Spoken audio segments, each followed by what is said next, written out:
ఇంట్లో పాలు మిగిలిన ఎక్కువగా ఉన్న ఇలా కస్టర్డ్ మిల్క్ షేక్ని ప్రిపేర్ చేసుకోవచ్చు. ఇది సమ్మర్ కనుక ఈ మిల్క్ షేక్ని ఇలా ప్రిపేర్ చేసి ఫ్రిడ్జ్లో పెట్టి సర్వ్ చేశారంటే పిల్లలు పెద్దలు అందరికీ నచ్చుతుంది. పిల్లలకైతే తెగ నచ్చుతుంది. మళ్ళీ మళ్ళీ చేసి ఇవ్వమని అడుగుతారు. అందరికీ నమస్తే, వెల్కమ్ బ్యాక్ టు అమ్మ ఇదెలా. నేను ఇక్కడ 1/2 లీటర్ వరకు పాలను ఒక గిన్నెలోకి తీసుకుంటున్నాను. ప్యాకెట్ పాలైతే ఫుల్ క్రీమ్ ఉన్న పాలు తీసుకుంటే ఈ మిల్క్ షేక్ మరింత టేస్టీగా ఉంటుంది. అలాగే కొన్ని చల్లని పాలను కప్పు సగానికి తీసుకొని పక్కన పెట్టుకున్నాను.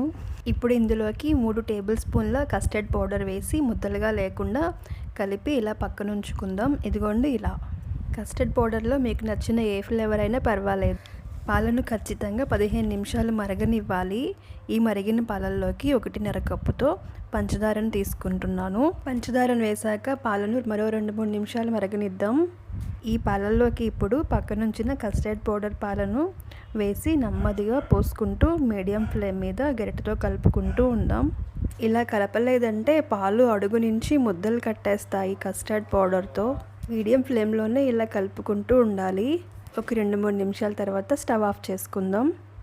ఈ మిల్క్ షేక్ వేడివేడిగా కంటే కూడా ఫ్రిడ్జ్లో పెట్టుకొని సర్వ్ చేసుకుంటే చాలా బాగుంటుంది. నేను ఇక్కడ ఒక గ్లాస్లోకి తీసుకుని కొన్ని బాదం పప్పులు, కొన్ని జీడిపప్పులతో గార్నిష్ చేసుకున్నాను. ఇలాగే చేసుకుని తినాలనేమీ లేదు. మీకు నచ్చినట్లుగా ఫ్రూట్స్తో కానీ డ్రై ఫ్రూట్స్తో కానీ వేటితో అయినా గార్నిష్ చేసుకోవచ్చు.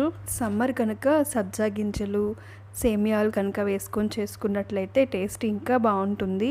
ఈ మిల్క్ షేక్ మీకు నచ్చితే ఒక లైక్ చేయండి. మరెన్నో ఈజీగా క్విక్గా చేసుకునే రెసిపీస్ని మిస్ కాకుండా చూడటం కోసం సబ్స్క్రైబ్ చేసి పక్కనే బెల్ ఐకాన్ ప్రెస్ చేశారంటే నేను పెట్టే వీడియోస్ వెంటనే చూడగలుగుతారు. Thank you for watching. Bye అండి.